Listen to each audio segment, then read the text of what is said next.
Alright, beans. Firstly, I apologise for whatever is going on with my hair. I went to bed with it wet last night. Secondly, this is a pretty quick fire video. So by the time this video comes out, I will be in Iceland and I will be there until the end of the month. So there are not going to be any more videos until June because I'm not organised enough to have queued anything up. So this is just a quick fire video of how the spring racing has gone. And in short, I'm very happy with how it's gone. All right, after Haworth Hobble, I had about 3 weeks where I didn't have any races in and I took a down week. 1 week that was still pretty relaxed, but starting to kind of add a bit more stuff in. And then, yes, I had the third week after Haworth. I did start to sort of build things up a little bit more. And then I had a week with 3 races in. We had the first Trunts of the season. This one, I was coming off an illness for it, so I knew that just trying to do a race effort really wasn't on the cards at all. Did not have the lung capacity or anything that day to do anything hard, so I did just jog it around and enjoyed myself. And then that Wednesday was the first Road League, South Yorkshire Road League. And again, feeling things out a little bit, but I was pretty pleased with the effort I put in. The Road League races, South Yorkshire Road League races, are 8 kilometres, 5 miles. And the course this time at Elska was a little bit longer than it normally is because of some roadworks I had to go around. I did hit the 8k mark under 40 minutes, which I was pretty happy with, and then spent a few hundred metres wondering where the finish was.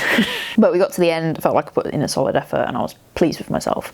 That Sunday I ran the Lincoln 10k and essentially matched my PB, which I wasn't expecting to do at all. And I was very happy to pull out that effort 4 weeks after an ultramarathon without the mileage back in my legs, without any speed work at all. So yeah, that was good. I think Road League on the Wednesday probably woken my legs up a bit, which meant that I could run Lincoln basically at a PB effort and pace. I then had a week of no races, followed by a week with the next Road League race, which went really well for me. So it was the Lodgemore course, which is probably the hardest one out of all the Road League routes. It's pretty hilly for a road course, to be honest, which suits me. I like hills, I'm good at hills. Last year I suffered a stitch probably about 6k in, and I had a very slow kilometre around them because I was just in a ton of pain. So I had to stop and walk and try and like massage it out. That didn't happen this year, so I think I was about 2 minutes faster on the Lodgemore course than I was last year, which was great. Really happy with that. The following Monday was the second Trunts of the season, and this one I wasn't ill, but I was at kind of exactly the wrong point in my hormonal cycle. Most people will probably suffer a bit during the luteal phase when their progesterone levels are a little bit higher, and it's kind of harder to output the same amount of power as other points in the hormonal cycle. So I usually struggle during then, but first day of the period is always quite wobbly as well. And unfortunately, Trunts was just bang on that day. So I was a bit wobbly, wasn't feeling great, and I decided to go for it anyway.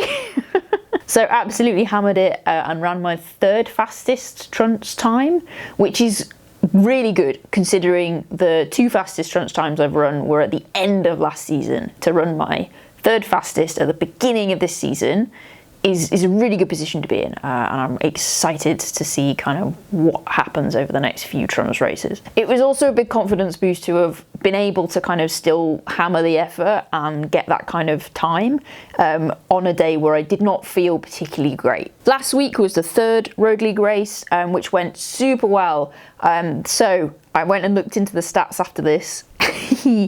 So this was the first time I have managed to break into the top 50% of the field in a local road race, which is quite significant for me because the standard around here, the like general standard across the Sheffield area, South Yorkshire area, is pretty high. Like, we don't have the best runners in the world or anything, but we have a really large volume of good runners who show up to stuff. So the competition level of competitiveness is generally pretty high in the local area. So to actually finally break into the top half of the field is a really big moment for me in a sense, because it just shows that the work I'm putting in is going somewhere, that progress is happening, and I might one day no longer be a mid-pack runner.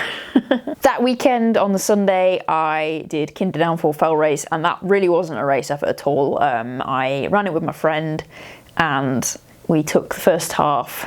Well, the first half was fairly relaxed for me. Harriet struggles a bit more on hills, and she's better at downhill than I am. So while I had a fairly relaxed first half, in the second half where it starts to have more downhill, she did start ripping it downhill, which was a bit of a shock, and I did actually have to put some effort in, but I was quite pleased that I was able to hang on to her a little bit better than I have been able to in the past. She often gets away from me on the downhills quite quickly, and that didn't happen. I managed to I was clinging on for dear life, but I did cling on.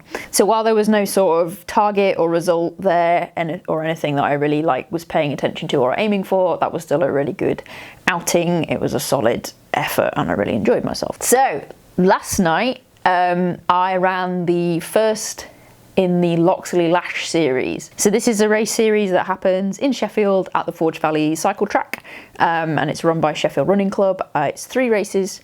They're all 5k, accurately measured. The results go up on power of 10 and stuff, providing they're fast enough. I don't think they go up on power of 10 if they're slower than a certain standard. But anyway, it's like an officially measured course and everything. So really good opportunity to do a pretty flat 5k and just log a solid time. It's also super cheap to enter, so 3 races, if you enter all 3 of them, it's 15 quid, which is really cheap, and I think it's like 7 quid if you just want to enter 1 or 2 of them. Flat tarmac 5ks, road 5ks are really not my forte, but I want to push myself out of my comfort zone more, and I do want to work on my 5k time. I have long-term aspirations of running going for fairly ambitious marathon times as I get a bit older, so things like my 5k and my 10k need to be worked on as well if I want to shoot for those kind of goals. So this year it made sense to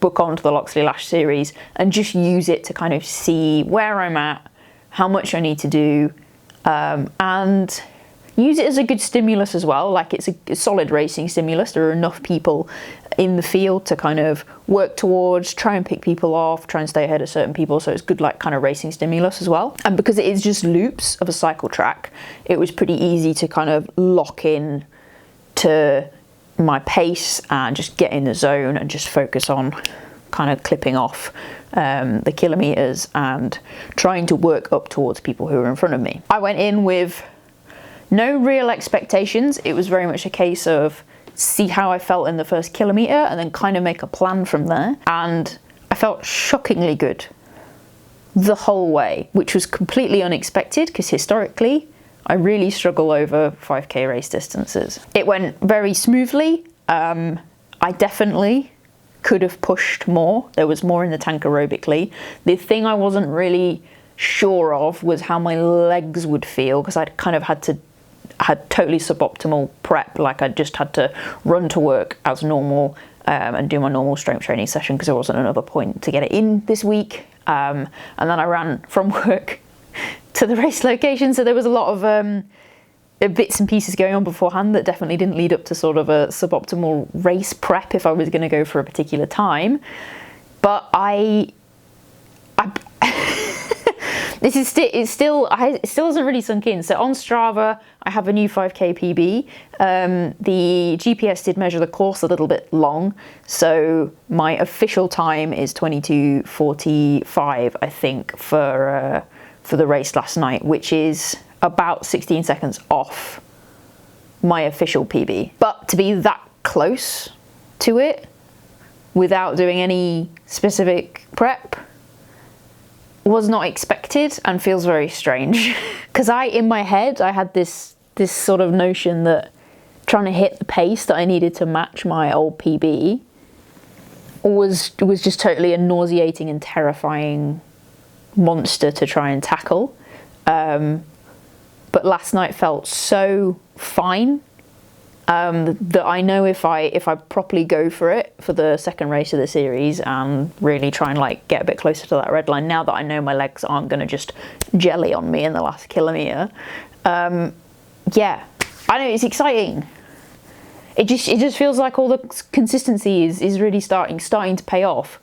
Obviously I'm still not that fast, but it's good to see the training amount to something. It's good to see progress happening, and for it to be happening regularly as well. It feels really good. It feels like I'm doing the right things.